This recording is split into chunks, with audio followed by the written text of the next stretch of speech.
Hey guys, Big Mike. I'm here with Alli Jackson, candidate for Aurora City Council at large. All right, Alli, let's jump in. Tell us a little bit about yourself and why you're running. I am a mom. I'm a biological mom, a foster mom as well. I am a social worker by trade, and I've lived in Aurora my whole life. My parents actually came to Aurora in 1975. And they were an interracial couple. My dad was black, my mom was white, and from the East Coast, they had a hard time trying to find housing because of their race. And being interracial in like the late 60s. And so they came to Aurora because my dad joined the Air Force, and that's what brought him out. And Aurora welcomed them. Aurora didn't have a problem. They were able to buy a house and then have 5 kids. I'm the youngest of those 5, and that's what Aurora is about. That's a legacy we're trying to protect. And the leadership that we see on city council right now just doesn't reflect those values and that legacy of Aurora. It seems like they're only serving a few and some of Aurora. But most importantly, they're serving themselves. So I'm trying to bring more community. I would love to see more just community input in meetings, more commissions expanded, and leadership that reflects the diversity in Aurora. Yes, so that's Aurora is one of the most diverse cities in the country, if I remember correctly, or is it state or country? I think it's country. I've also heard people say like, what is it, west of the Mississippi. Okay. So All right, but as you said, it's very Republican. The politics in Aurora are in pretty dire straits. they are. What are you and your fellow progressive candidates doing? What are your goals for Aurora? Yeah, so we are all working together.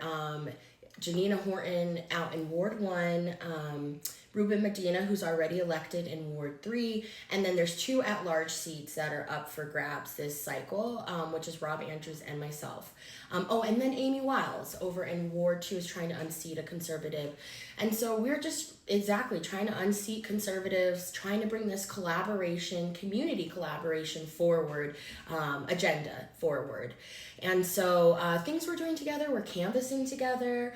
Sometimes we throw events together. We support each other morally. We have hard conversations. We talk strategy. And our vision for Aurora is very similar. We just want leadership that reflects what the community wants. I mean, in Aurora, we have had our city council close public invite to be heard, tighten the restrictions, how you can, present yourself, if city council members need to be present to listen to your concerns, if it's in person or virtual, to the point where it didn't even exist for a couple meetings. They completely struck public invite to be heard. And that's just not okay. Like, that's not how leadership should work. That sounds more like a dictatorship almost, because you're not listening to the constituents who voted you in. So we just really don't want to stand for that. And in all of this division, things like schools aren't being properly maintained.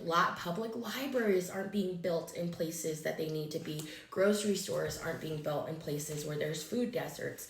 Main things like street upkeep, public trash, all these things are not being addressed. So it's kind of silly at this point. And we are just running a really tight kind of coalition together to try to turn over some of these seats. Gotcha. And this coalition, you mentioned there's quite a few people working together. Is it all progressives? Is it some establishment Dems, some progressives? How are y'all working together as a group? Yeah, I would say we're all registered Democrats. Okay. And that's kind of what holds us together. Definitely check out everybody's platform because we all have different background, experience. Janina Horton over in Ward 1 comes from organizing background. I'm a social worker. I'm empathetic. Amy Wiles is a mom and a concerned constituent. And we're not career politicians. Like, for a lot of us, this is our first time running, and how we got involved is we were just concerned. We didn't like the direction that leadership is taking Aurora, especially with these most recent events with, going on national news and blasting that Aurora is filled and overrun with gang members, which is not true. That cost us contracts with event services that are coming here. They don't want to host in Aurora. They don't want to build grocery stores in Aurora when they hear this narrative that there's crime. Right. So that's just not helping Aurora. That's not helping anybody. And I've got to say, as someone who moved here from New Orleans, which has pretty severe crime issues, I haven't been scared in Colorado once. Yeah, no, totally. Like the things they say about Aurora are just absolutely untrue. And again, how did Aurora get so Republican? How did it get to the point where it is now? Yeah, absolutely. So there's a lot of infrastructure that is stacked against voters. Like, we hold elections on odd years when people are kind of burnt out from presidential races. They're not aware there's a municipal race. We don't engage the community already to like have voter education of like, what does city council do? Why does your vote matter? And then I would say, sometimes we have a lot of leaders in Aurora that want to run for leadership. So sometimes there's a lot of candidates on the ballot. There's one conservative, multiple progressives, and what ends up happening is it splits the vote. So Republicans don't seem to have that problem. They only usually have one person on the ballot. Right. So that contributes to it a lot. And then just we're a city of a lot of heavily marginalized folks. So people are working. People just don't have time to get involved in politics, which is totally fair because they're trying to survive. Right. So I would say that's probably some of the issues in a nutshell. Okay. And then, correct me if I'm wrong. It's like there's no D or R on the ticket. Yes, right? we are nonpartisan.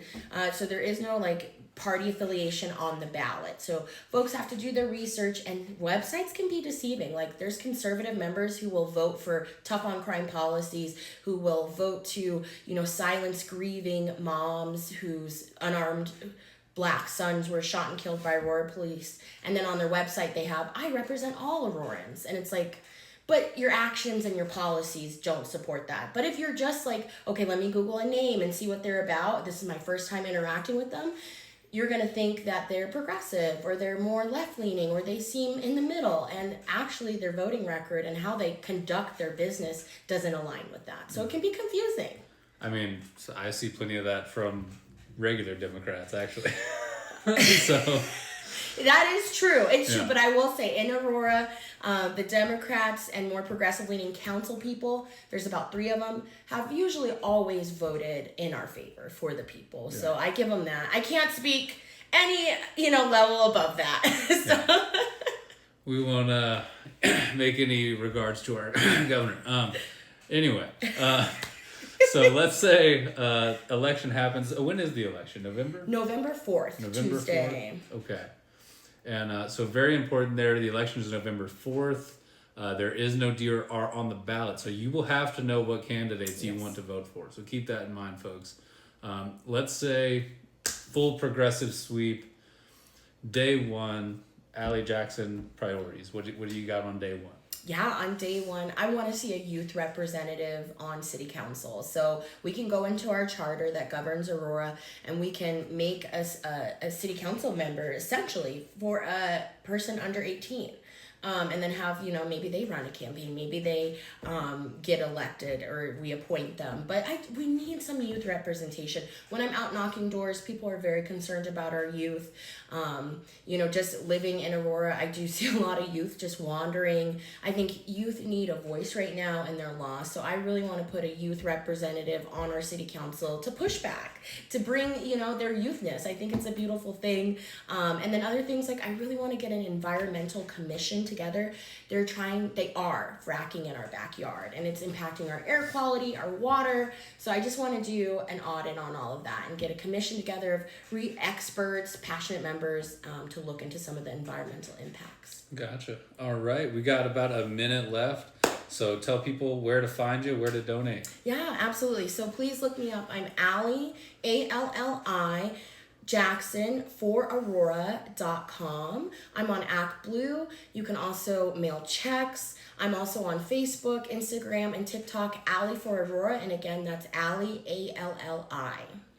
All right, guys, and I'm Big Mike. You can find me here on TikTok. All of my content will remain free. But if you support progressive news, ideas, and candidates here in Colorado, find me on Patreon and give me some love. Thanks. Y'all have a good one. Bye.